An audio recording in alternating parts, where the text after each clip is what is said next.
Guys let's discuss this question. Question में बोला गया है planning commission was established under the chairmanship of.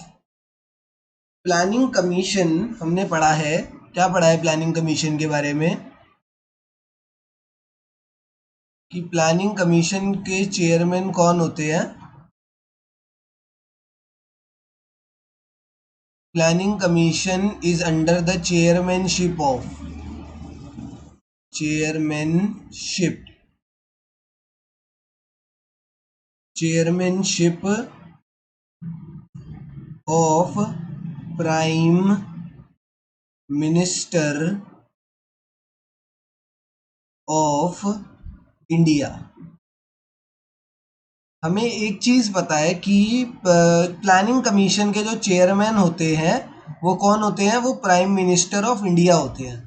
तो जब पहली प्लानिंग कमीशन सेट हुई थी 1950 के टाइम पर, दिस वाज द टाइम जब प्लानिंग कमीशन सेट हुई थी, तो 1950 के टाइम पे हमारे देश के प्राइम मिनिस्टर कौन थे, तो उस टाइम पर हमारे देश के प्राइम मिनिस्टर थे जवाहर लाल नेहरू।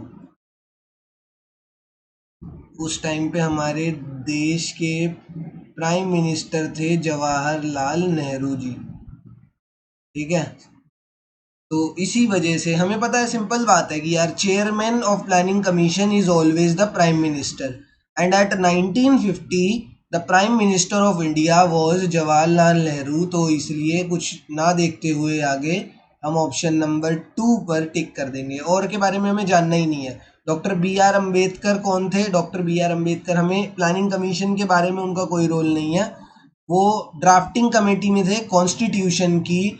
वी आर राव भी कॉन्स्टिट्यूशन मेकर्स में से थे। पीसी महाले महालन बोस,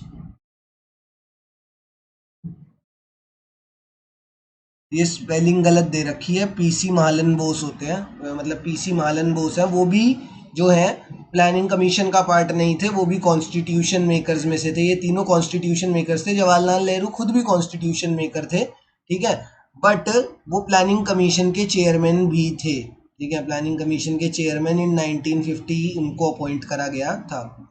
ठीक है ना, तो question number 2, option number 2 Jawaharlal Nehru is the correct answer here.